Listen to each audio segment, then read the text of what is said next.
Hello everyone, welcome to Raksha academy. आज से हम जो है अपना आंसर राइटिंग की प्रैक्टिस शुरू कर रहे हैं। मैंने आपको कल ही टेलीग्राम ग्रुप पे क्वेश्चंस दे दिए थे और जिसका हम आज डिस्कशन करेंगे।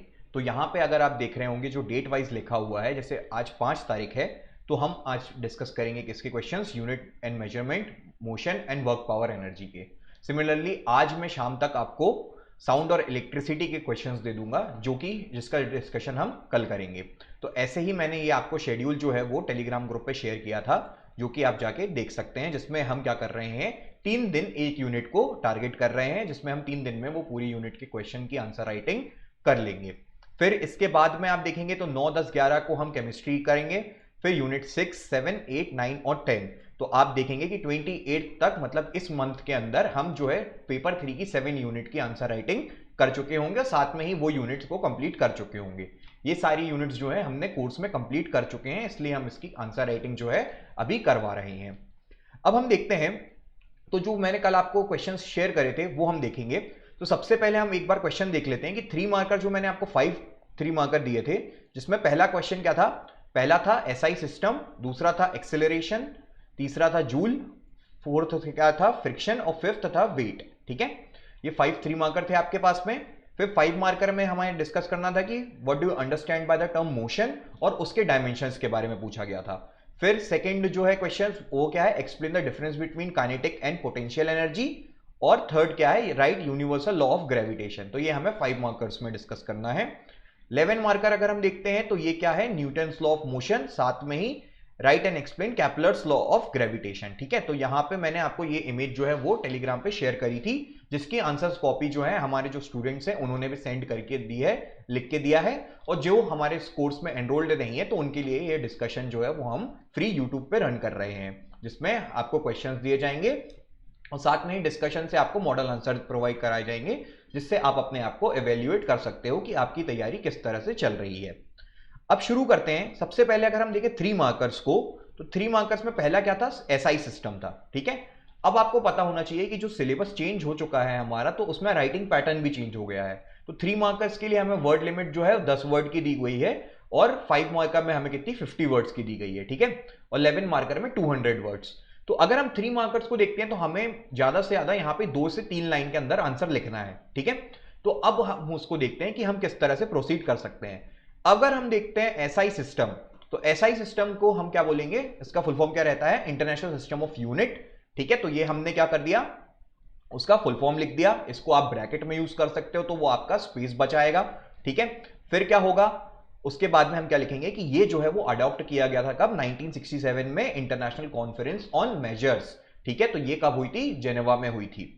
फिर इसमें क्या किया था, 7 फंडामेंटल और बेस यूनिट्स को अडॉप्ट किया गया था। उसी का आप एग्जांपल लिख सकते हो, केजी या सेकंड। ठीक है, अब आप यहां पे बोल रहे होंगे कि 10 वर्ड से ज्यादा है, पर यहां पे हम जो है मॉडल आंसर की तरह इसको डिस्कस कर रहे हैं। तो इसमें आपको पॉइंट्स बता दिए जाएंगे या किस तरह से आपको लिखना है, वो आप अपने आप से इवेल्युएट कर सकते हो।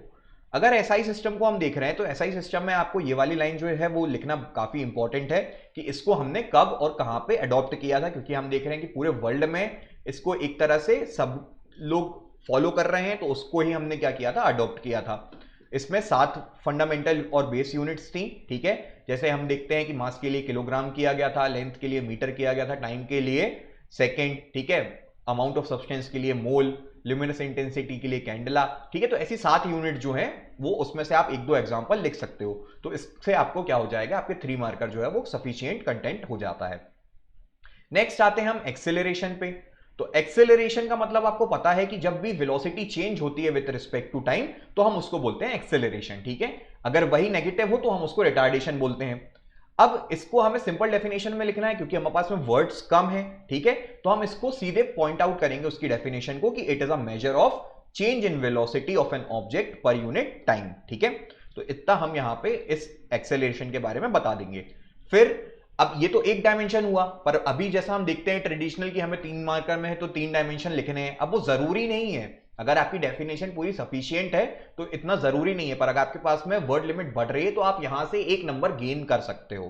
ठीक है, तो आपको कम शब्दों में ज्यादा से ज्यादा पॉइंट्स देने की अगर आप कोशिश करोगे तो आपको लोगों से बेहतर नंबर मिलेंगे। अब यहां पे आप देखते हो कि पेपर 3 का जो हम देख रहे थे कि 2019 में पेपर 3 जो है काफी इंपॉर्टेंट रोल प्ले कर रहा है, क्योंकि यहां पे बहुत से लोगों की रैंक डिसाइड होगी पेपर 3 से। ठीक है, बहुत से लोगों ने मैथ्स सही से नहीं किया तो उनके आप देखोगे कि कंपैरेटिवली मार्क्स का डिफरेंस आएगा। तो यहां पे भी हम देख सकते हैं कि अब 2020 में भी पेपर 3 जो है वो 300 मार्क्स का कर दिया गया है। तो अब 300 मार्क्स का पेपर 3 हो गया है, तो हमें क्या करना है, उसको अच्छे से प्रिपेयर करना है ताकि हम हर क्वेश्चन से एक एक दो दो नंबर की लीड ले पाए। आप अगर एक एक दो दो क्वेश्चन से एक एक दो नंबर की लीड लोगे तभी आपका जो है आप देखोगे कि पूरे 6 पेपर में अराउंड 70 टू 80 से 100 नंबर की लीड बनती है। ठीक है, तभी आप देखोगे कि अगर हम जनरल की सीट्स की बात करते हैं तो 950 से 850 के बीच में रेंज रहती है, उतने में सारी सीट्स जो है वो फुल हो जाती हैं। तो अब आप यहां पे देख सकते हो कि आधी से ज्यादा जनता जो है वो 700 750 तक नंबर ले आती है।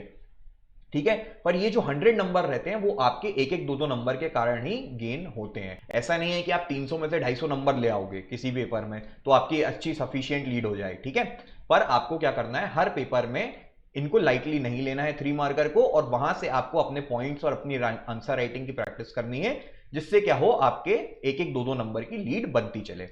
अब एक्सेलरेशन की हमने यहां पे डेफिनेशन लिख दी, तो अब बहुत से लोग होंगे जो सिर्फ एक्सेलरेशन की डेफिनेशन लिख के आगे बढ़ जाएंगे।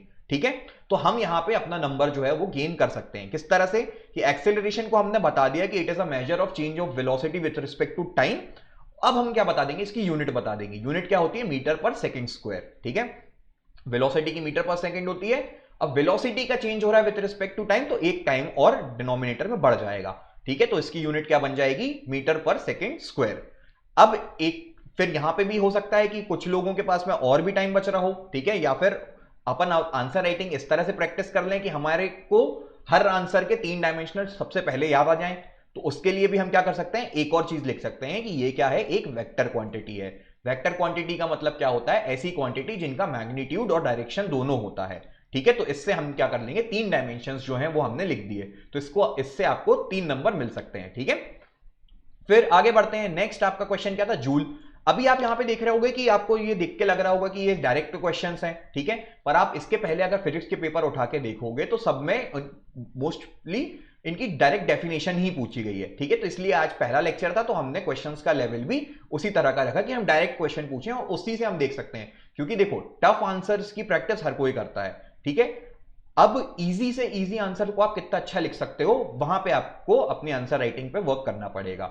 ठीक है, तो अगर हम जूल को देखते हैं तो जो जैसे हम देखते हैं कि हमारे ग्रुप में भी स्टूडेंट्स ऐड हैं, तो उन्होंने भी भेजी हमें कॉपी, तो हम देख रहे हैं कि जूल में सिर्फ उन्होंने इतना ही लिख दिया कि joule is a unit of work. ठीक है, तो इतना लिख के वो आगे बढ़ गए। तो अब उससे आपको 3 नंबर नहीं मिलेंगे, आपको जूल की परफेक्ट डेफिनेशन लिखनी पड़ेगी यहां पे। तो अब यहां पे देखिए हमने भी वही लिखा है कि जूल को यूनिट ऑफ द वर्क हो गया। ठीक है, एक पॉइंट यहां पे हो गया, पर इसको कंप्लीट कैसे करेंगे, कंप्लीट होगी ये कि 1 joule is the amount of work done on an object when a force of 1 newton displace it by 1 metre. तो हम बोलते हैं कि work is equals to force into displacement होता है। ठीक है, जब 1 न्यूटन का फोर्स लगेगा और वो फोर्स से किसी ऑब्जेक्ट को 1 मीटर हम मूव करेंगे, तब हम बोलेंगे कि 1 joule of amount of work हुआ है। ठीक है, तो ये उसकी कंप्लीट डेफिनेशन रहेगी। तो इससे आपको जो है नंबर बाकियों से अच्छे मिलेंगे। ठीक है, यही छोटी छोटी चीजें जो है वो हम आंसर राइटिंग चीज में डिस्कस किया करेंगे आपसे। कल जो है, कल का लेक्चर जो आएगा वो हमारा साउंड के ऊपर आएगा और इलेक्ट्रिसिटी है टॉपिक, तो उसके क्वेश्चंस जो है आपको मिल जाएंगे। ठीक है, तो वो आप प्रैक्टिस कर सकते हो। फिर नेक्स्ट क्या है, 3 मार्कर। 3 मार्कर हमें दिया गया है किसके बारे में, फ्रिक्शन के। तो फ्रिक्शन के बारे में आपको पता है कि एक ऐसा फोर्स होता है जो कि अपोज करता है जब दो सरफेस जो ऑब्जेक्ट हैं उनके सरफेस कांटेक्ट में हो। ठीक है, उसके मोशन को क्या करता है, वो अपोज करता है। ये सारी चीजें हमने पढ़ी हुई हैं। तो फ्रिक्शन का अगर हम देखें तो डेफिनेशन में आप लिखोगे कि एक ऐसा force which opposes the relative motion between two surfaces in contact. ठीक है, तो ये उसकी डेफिनेशन हो गई। अब ये होता किससे है, cause due to irregularities in two surfaces in contact. Example भी लिख सकते हो कि कोई एक बुक रखी है डेस्क पे। ठीक है, इसी में एक और पॉइंट भी अगर आप लिख सकते हो, अगर आप इसमें एग्जांपल भूल रहे हो या एक डायमेंशन और बढ़ाना है तो आप इसमें लिख सकते हो कि there are 3 types of friction. ठीक है, कौन कौन से होते हैं, एक स्टैटिक होता है, एक क्या होता है हमारा रोलिंग फ्रिक्शन होता है। ठीक है, और एक क्या होता है, काइनेटिक फ्रिक्शन होता है। तो 3 तरह के फ्रिक्शन होते हैं, तो वो भी आप इसमें लिख ही सकते हो। फिर हम डिस्कस करते हैं क्या, लास्ट 3 मार्कर है हमारा किस पे, वेट पे। तो वेट का मतलब क्या होता है, वेट ऐसा बोल सकते हैं कि वेट जो है फोर्स है। अब वो फोर्स किस चीज का, जब कोई ऑब्जेक्ट को के ऊपर फोर्स लग रहा है ड्यू टू ग्रेविटी, तब हम बोलेंगे कि वो उसका वेट होता है। ठीक है, अगर हम वेट को देखते हैं तो सब लोग क्या लिख देंगे उसको, mass into acceleration due to gravity. ठीक है, पर इसकी हम डेफिनेशन से जाएं तो आपको पता होना चाहिए कि weight of an object is the force with which it is attracted towards the earth. ठीक है, जिससे हमें अर्थ जो है अपनी फोर्स से अट्रैक्ट करती है किसी भी बॉडी को, वो उसका क्या कहलाता है, वेट कहलाता है। तो हमें फोर्स का मतलब पता है कि फोर्स क्या होता है, मास इनटू एक्सेलरेशन होता है। और अगर एक्सेलरेशन ड्यू टू ग्रेविटी की बात करें हम, तब यही फोर्स क्या कहलाने लग जाएगा, हमारा वेट कहलाने रहा है। ठीक है, तो यहां से आप देख सकते हो, इसको लिख लोगे mathematically, force is equal to mass into acceleration. तो वेट का मतलब क्या हो जाएगा, mass into acceleration due to gravity. ठीक है, तो यहां पे आपका क्या हो जाएगा, वेट कंप्लीट हो जाएगा। तो अब यहां पे हमने देख रहे हैं कि हमने 3 मार्कर डिस्कस करे। ठीक है, आप लोगों ने जो भी अपने 3 मार्कर लिखे होंगे उसको मिलाओ, यहां पे भी देखिए जो मैंने बताया है। ठीक है, ये कोई बुकिश लैंग्वेज नहीं है, ये हम खुद ही लिख रहे हैं, ऐसा मैं लिखने की कोशिश करूंगा तो वही मैंने आपको प्रोवाइड किया है, क्योंकि मेरे को लग रहा है कि हाँ इससे हम स्कोर कर पाएंगे। ठीक है, बाकी अगर आपके और भी कोई सजेशन होंगे तो वो भी आप बिल्कुल बताइए, जहां पे मैं भी अपने आप को सुधार कर सकूं। ठीक है, फिर आगे बढ़ते हैं। अगर हम 5 मार्कर की तरफ आते हैं तो 5 मार्कर में पहला हमने देखा था कि हमारे क्वेश्चन दिया गया था कि explain the definition of motion, और उसके डायमेंशंस बताने थे। तो अगर हम देखते हैं तो मोशन का मतलब क्या होता है कि किसी भी पार्टिकल या ऑब्जेक्ट की पोजीशन को चेंज होना, या उसके मूवमेंट को चेंज होना विथ रिस्पेक्ट टू टाइम, उसको हम क्या बोलते हैं, मोशन बोलते हैं। तो यहां पे हम पहले क्या करेंगे, इसका इंट्रोडक्शन में इसकी डेफिनेशन देंगे। तो motion is an activity of movement of an object which changes its position over time. ठीक है, फिर अब हमें बॉडी पे आना है, तो बॉडी पे हम क्या बताएंगे कि मोशन जो है उसको हम किस तरह से डिफाइन करते हैं, किस तरह से नापते हैं। तो उसके जो फैक्टर्स रहते हैं वो आपने पढ़े होंगे कि distance, displacement, acceleration, speed, velocity. ठीक है, तो ये क्या होते हैं, कैरेक्टरिस्टिक्स ऑफ मोशन होते हैं, जिससे हम मोशन को डिफाइन करते हैं। तो यहां पे आप लिख दोगे कि motion is described in terms of distance, displacement, velocity, acceleration and speed and time. ठीक है, ये हमने लिख दिया। अब 5 मार्कर है, 50 वर्ड्स की वर्ड लिमिट है, तो हमें मोशन का जो पूछा है उसकी डेफिनेशन परफेक्ट देनी है, साथ में जो उसका सेकंड पार्ट है कि डायमेंशंस पे। तो अब हम आते हैं किस पे, डायमेंशंस में। तो 3 तरह के डायमेंशंस होते हैं, हमें पता है कौन कौन से, मोशन 1D, 2D और 3D। अब 1D में यहां पे डायग्राम्स नहीं बनाए, पर अगर वहां पे स्कोप है आपके पास में डायग्राम बनाने का, क्योंकि फिजिक्स जो है वो डायग्राम के बिना अधूरी रहती है। तो हम यहां पे देखेंगे 1D का, हम लिख देंगे कि 1D मोशन क्या होता है, motion in a straight line. तो यहां पे आप सीधे क्या कर सकते हो, एक डायग्राम बना सकते हो A to B। ठीक है, फिर 2D मोशन क्या होता है, मोशन इन अ प्लेन होता है। तो यहां पे आप क्या कर देंगे, एक प्लेन बना देंगे और उसका मोशन, या फिर एग्जांपल में लिख देंगे प्रोजेक्टाइल मोशन। ठीक है, तो वो अगर 2D की बात कर रहे हैं हम सिर्फ, पर ऐसे में तो वो 3D कहलाता है, पर हम प्लेन की बात करेंगे यहां पे। अगर हम उसको रिप्रेजेंट करने के लिए बता रहे हैं तो आप इसको ऐसा प्लेन में बता सकते हो। फिर 3D मोशन की बात करें तो 3D मोशन का मतलब होता है ऐसा मोशन जो कि पूरे तीनों एक्सिस के अराउंड रहेगा। ठीक है, एक्स, वाई और जेड के अराउंड। ठीक है, तो ये आप बोल सकते हो कि आप थ्रोइंग अ बॉल, तो वो क्या हो जाएगा, हमारा 3D मोशन कहलाता है। ठीक है, तो यहां से आप 5 मार्कर में मोशन की डेफिनेशन और उसके डायमेंशंस के बारे में लिख सकते हो, डायग्राम्स बनाना मत भूलना इसमें। फिर नेक्स्ट क्वेश्चन क्या था हमारा, नेक्स्ट क्वेश्चन था कि काइनेटिक और पोटेंशियल एनर्जी के बीच में डिफरेंस बताओ। तो अब यहां पे ये भी हो सकता है कि हम क्या करते हैं, पार्टीशन करते हैं उस पेज का, या फिर आप इसको डायरेक्टली भी अटेम्प्ट कर सकते हो। यहां पे पार्टीशन हो नहीं रहा था तो मैंने क्या कर दिया कि इनको डायरेक्टली बता दिया, आपको जैसा अच्छा लगे वो आप उस तरह से अटेम्प्ट कर सकते हो। अब काइनेटिक एनर्जी और पोटेंशियल एनर्जी के बीच में डिफरेंस पूछा है तो ऑब्वियस सी बात है, हमें सबसे पहले क्या करना है, इसकी डेफिनेशन को लिखना है। तो डेफिनेशन क्या होती है काइनेटिक एनर्जी की, kinetic energy of an object is a major of work of an object which it can due to the virtue of motion. ठीक है, कोई भी ऑब्जेक्ट अगर मोशन में है तो उस पर जो एनर्जी पजेस करता है उसको हम काइनेटिक एनर्जी बोलते हैं। या फिर और क्या बोल सकते हैं कि काइनेटिक एनर्जी एक ऐसी तरह की एनर्जी होती है जो हमें किसी ऑब्जेक्ट पे हम फोर्स लगा रहे हैं और वो फोर्स क्या कर ले, एक वेलोसिटी एक्वायर कर ले, तो वो एनर्जी जितनी हमें लगेगी वो उसकी काइनेटिक एनर्जी कहलाती है। ठीक है, काइनेटिक एनर्जी का मेजर क्या होता है, हाफ mv² होता है, जहां पे m क्या होगा, मास ऑफ द ऑब्जेक्ट होगा, और v क्या होगा, वेलोसिटी ऑफ द ऑब्जेक्ट। ठीक है, एग्जांपल लिख सकते हो आप, फॉलिंग ऑब्जेक्ट जो फॉल करता है तो उसकी वेलोसिटी बढ़ती जाती है। ठीक है, या फिर स्पीडिंग कार जो है वो स्पीड हो रही है। तो इतना आपने काइनेटिक एनर्जी के बारे में बताया। फिर अगर आप देखोगे कि पोटेंशियल एनर्जी के बारे में बताना, तो पोटेंशियल एनर्जी का मतलब क्या होता है, तो एग्जांपल अगर आप देखो तो सपोज आपने बचपन में देखा होगा कि एक टॉय की जो ट्रेन होती है या फिर कोई भी टॉय होता है जिसमें हम चाबी भरते हैं, तो आपने क्या कर दिया, उस टॉय में चाबी भरी, चाबी भर के आप उसको पकड़े हुए हो, पर आप जैसे ही छोड़ोगे वो क्या करेगा, मूव करने लग जाएगा। तो उतने टाइम पे जब उसमें आपने चाबी भर दी थी और वो स्टैटिक पोर्शन में था, आप पकड़े थे उसको, तो उसके अंदर क्या भर गई थी, पोटेंशियल एनर्जी भर गई थी। ठीक है, तो आपने उसको जैसे ही लीव किया तो क्या हो गया, वो मूव करने लग गया। सिमिलरली अगर आप कोई बॉल को होल्ड करे हुए हैं, ठीक है, आप यहां पे कुछ बॉल है उसको होल्ड करे हुए हैं, तो अभी क्या है, इसके अंदर पोटेंशियल एनर्जी लग रही है, इसका जो फोर्स है, इसका जो वेट है m, और ग्रेविटी के कारण g लग रहा है। ठीक है, और ये सर्टेन हाइट पे है ग्राउंड से, तो mgh इसकी क्या हो गई, पोटेंशियल एनर्जी हो गई। जैसे ही मैं इसको छोड़ूंगा तो ये क्या कर लेगी, अपनी पोटेंशियल एनर्जी कम होती जाएगी और वो कन्वर्ट हो जाएगी किसमें, काइनेटिक एनर्जी में। तो यहां से हम बोल सकते हैं कि law of conservation of energy में भी आप पोटेंशियल एनर्जी और काइनेटिक एनर्जी की टर्म्स में समझा सकते हो उसको। तो पोटेंशियल एनर्जी का देखो, potential energy is the energy held by an object because of its position relative to other object status और या फिर स्ट्रेस विद इन इटसेल्फ। ठीक है, तो पोटेंशियल एनर्जी हमने लिख दिया क्या, mgh होती है। एग्जांपल में आप लिख दोगे स्ट्रेच रबर बैंड या फिर टॉय कार एंड की। ठीक है, तो यहां पे हमने सेकंड 5 मार्कर डिस्कस किया हमारा। फिर हम देखते हैं क्या, यूनिवर्सल लॉ ऑफ ग्रेविटेशन। तो यूनिवर्सल लॉ ऑफ ग्रेविटेशन बोला है तो इसमें सीधे बुकिश लैंग्वेज आएगी, आपको लॉ लिखना है, उसका डायग्राम बनाना है, दैट्स इट। ठीक है, तो यहां पे आप देखोगे तो यूनिवर्सल लॉ ऑफ ग्रेविटेशन क्या है, तो every object attracts another object. ठीक है, तो हमें पता है कि दुनिया में कोई भी दो ऑब्जेक्ट हैं वो अपने आप को अट्रैक्ट करेंगे एक फोर्स से, और वो फोर्स किसके प्रोपोर्शनल रहेगा, उन दोनों के मास के प्रोडक्ट से, और इनवर्सली प्रोपोर्शनल रहता है किससे, square of distance between them. तो यहां पे अगर आप देखो कि ये दो मास हैं, एक m1 है और ये m2 है, तो ये दोनों अपने आप को क्या करेंगे, एक फोर्स से अट्रैक्ट करेंगे। अगर ये अपने आप को फोर्स से अट्रैक्ट कर रहे हैं तो ये फोर्स जो है वो डायरेक्टली प्रोपोर्शनल रहेगा इन दोनों के मास के प्रोडक्ट के, मतलब m1 इंटू m2, और ये इनवर्सली प्रोपोर्शनल रहता है इन दोनों के बीच के डिस्टेंस के, तो ये क्या है, बाय आर स्क्वायर। ठीक है, तो यहां से आप बोल सकते हो कि every object in nature attracts every other object with a force which is proportional to the product of masses and inversely proportional to the square of distance between them.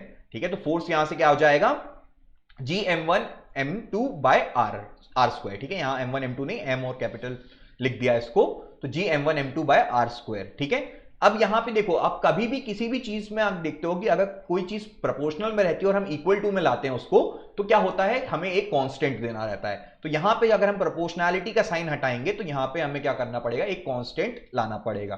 तो ये कांस्टेंट क्या कहलाता है, ग्रेविटेशनल कांस्टेंट कहलाता है। ठीक है, तो इसी को हम, इसकी वैल्यू होती है 6.67 इंटू 10⁻⁻11।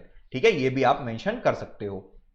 तो ये आपका क्या हो जाएगा, 5 मार्कर हो जाएंगे। ठीक है, तो यहां पे हमने क्या करा, 3 मार्कर और 5 मार्कर को डिस्कस किया। इसमें अगर आपको कोई कमी लग रही होगी तो बिल्कुल सजेशन दीजिएगा यहां पे, ठीक है, ताकि हम भी इसको इंप्रूव कर पाए। और साथ में ही आप जो है इसको डेली प्रिपेयर करते जाइए, क्वेश्चंस आपके पास में आ जाएंगे, तो आप क्या कर लोगे, इस महीने पूरा पेपर 3 अपना कंप्लीट कर सकते हो अच्छे से। ठीक है, अभी क्वेश्चंस के लेवल भी बढ़ेंगे क्योंकि ये पहली क्लास थी तो हमने डायरेक्ट क्वेश्चंस लेने की करा था। ठीक है, अब जो क्वेश्चंस है जिसमें आपको पूरे मिक्स्ड क्वेश्चन दिखाई देंगे। नेक्स्ट हम आते हैं 11 मार्कर में। तो 11 मार्कर में सबसे पहले इंपॉर्टेंट जो है हमने लिया है न्यूटन्स लॉ ऑफ मोशन। तो अब न्यूटन्स लॉ ऑफ मोशन के भी लिखने के काफी तरीके हो जाते हैं। ठीक है, सभी के लिए न्यूटन्स लॉ की डेफिनेशन भी अलग अलग हो जाती है, हर बुक में अलग डेफिनेशन दी रहती है, कुछ वे अलग रहता है उनका लिखने का। ठीक है, पर हम यहाँ पे एज अ स्टूडेंट फ्रेंडली हमने क्या किया है, आंसर फ्रेम किया, हमने कोई बुकिश लैंग्वेज का ज्यादातर यूज नहीं किया। ठीक, अगर हम देखते हैं सबसे पहले 11 मार्कर डिस्कस करने से पहले हम ये बताना चाहूंगा कि आप जो है अगर कोर्स लेना चाह रहे हैं इंग्लिश मीडियम का तो आप आके रक्षा एकेडमी के ऐप को विजिट कर सकते हैं, जिसमें अभी आप देखोगे हमारे कोर्स में तो आपको प्रीलिम्स का 286 वीडियोस पूरा कंप्लीट प्रीलिम्स मिल जाएगा।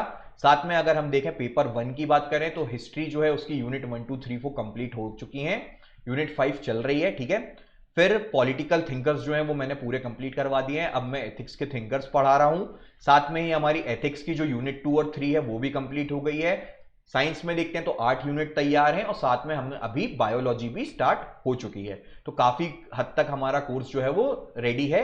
ठीक है, तो अगर आप सेल्फ स्टडी कर रहे हैं तो काफी अच्छी बात है, पर अगर आपको कुछ गाइडेंस की जरूरत है तो आप आके कोर्स जो है वो विजिट कर सकते हो। बाकी हम जो है आंसर राइटिंग वो सभी के लिए करवा रहे हैं, तो वो उसका भी आप फायदा उठा सकते हैं। तो अगर आप देखेंगे तो 11 मार्कर में हम न्यूटन्स लॉ ऑफ मोशन को देखें तो 11 मार्कर में हमें 200 वर्ड्स की लिमिट है। तो अब यहां पे आपको न्यूटन्स लॉ देखना है, तो न्यूटन्स लॉ में सबसे पहले आपको एक इंट्रोडक्शन देना पड़ेगा।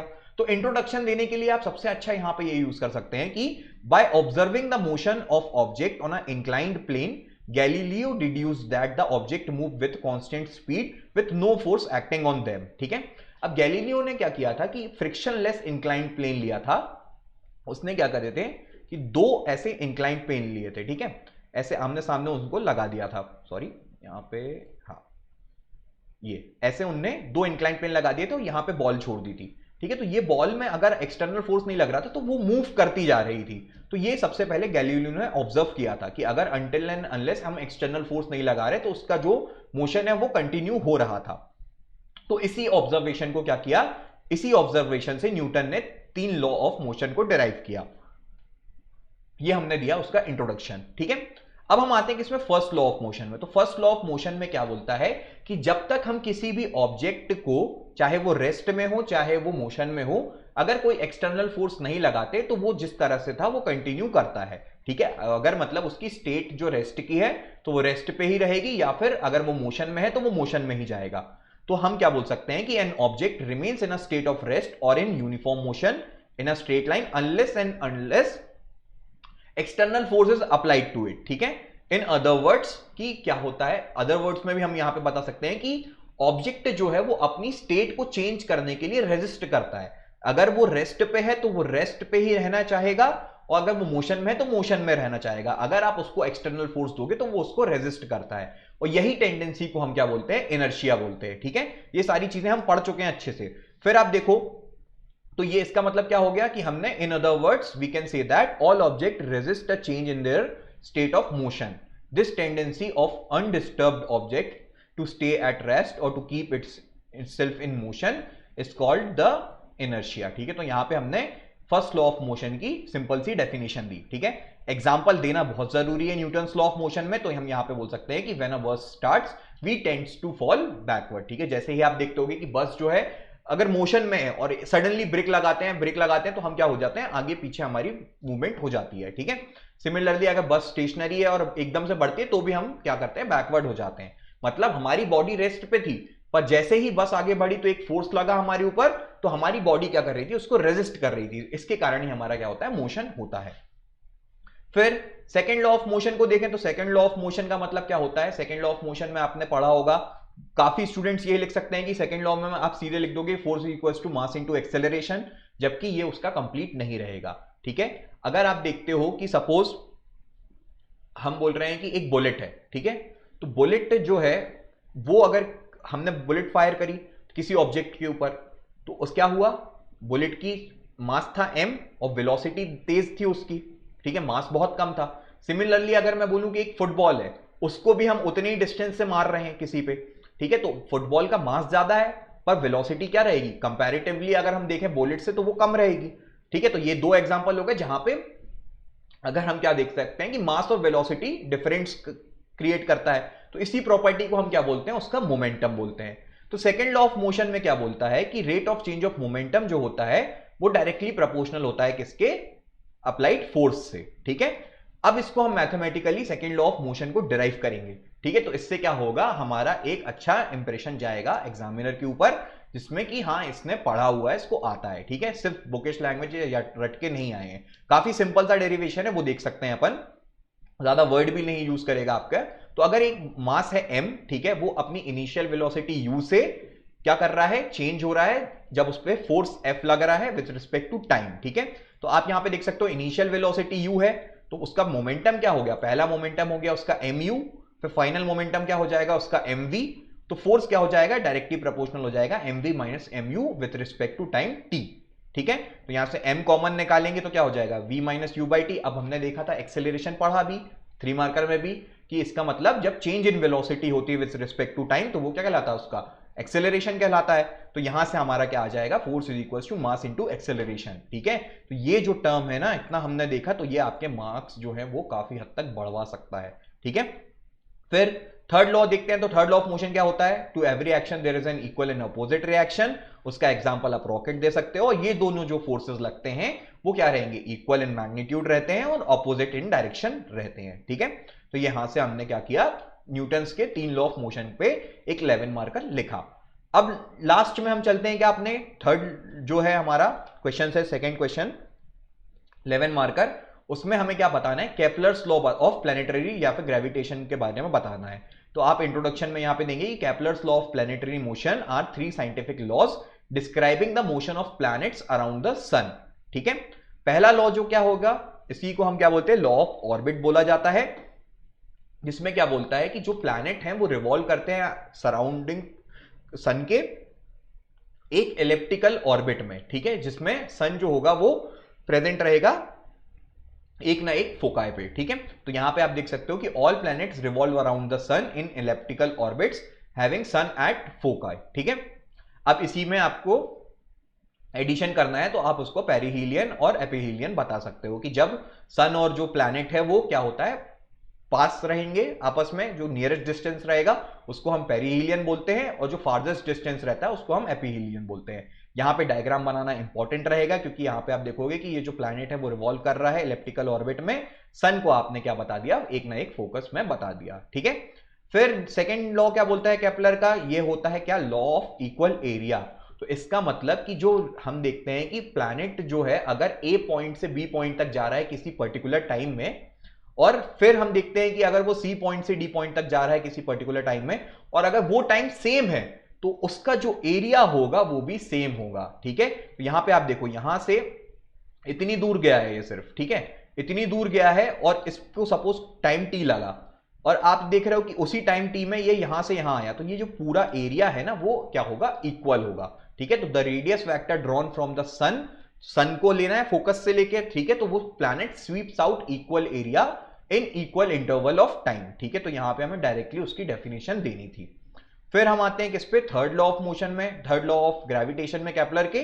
तो यहां पे क्या होगा, इसी को ही हम क्या बोलते हैं, लॉ ऑफ पीरियड्स बोलते हैं, जिसमें बोला जाता है कि जितना टाइम प्लैनेट को लग रहा है रिवॉल्व करने में, उसका स्क्वायर जो होगा वो डायरेक्टली प्रोपोर्शनल होगा क्या, उसके रेडियस के क्यूब पे। ठीक है, तो the square of time period of revolution of planet around the sun in an elliptical orbit is directly proportional to the cube of semi major axis। ठीक है, तो इसको t square is directly proportional to a cube लिखा जाता है। ठीक है, तो यहां से हमने क्या देखा कि जो हमारा डिस्कशन था 5 मार्कर, 3 मार्कर और 11 मार्कर का, किस तरह से हमें करना है। ठीक है, इसमें कुछ कंटेंट भी डिफर करेगा आपका और हमारा। ठीक है, हमने बाकी स्टूडेंट्स की भी कॉपी देखी है, काफी हद तक उनमें भी हमने सजेशन देने की कोशिश करी कि आप यहाँ पे ये सारी चीजें चेंज कर सकते हो जिससे आपको मार्क्स की लीड मिले। देखो, नंबर तो हर किसी को मिलेंगे पर एवरेज मार्किंग सभी को मिलती है। ठीक है, 3 में से 1-1.5 नंबर सबको मिलता है, पर अगर आपको 2 चाहिए जो छोटे छोटे नंबर जो है आपके आखिरी में काउंट करके एक बड़ा क्यूमुलेटिव अमाउंट बनाएं, तो इसके लिए आपको अपनी आंसर राइटिंग में वर्क करना पड़ेगा। ठीक है, तो इसलिए आप अभी से कर सकते हो इसको, क्योंकि आपको अगर आपको देखना है कि सपोज एक्सेलरेशन ही एक जो सिंपल सा क्वेश्चन है उसमें कोई जो है अपनी सिर्फ डेफिनेशन लिख सकता है या फिर change in velocity divided by time इतना लिख सकते हैं, पर अगर आप देख रहे हो कि हम क्या कर सकते हैं, अभी से प्रैक्टिस करेंगे तो हमारा जो माइंड है वो उस तरीके से वर्क करना शुरू कर देगा कि यार हमें 3 डायमेंशन लिखने हैं, कम वर्ड्स में ज्यादा पॉइंट देंगे तो हमें ज्यादा नंबर मिलेंगे ऑब्वियसली। ठीक है, तो इसलिए आपको आंसर राइटिंग की प्रैक्टिस करनी पड़ेगी। अगला जो टॉपिक रहेगा उसके जो है आपको टेलीग्राम ग्रुप में क्वेश्चंस मिल जाएंगे और उसका डिस्कशन जो है वो हम कल करेंगे। Thank you.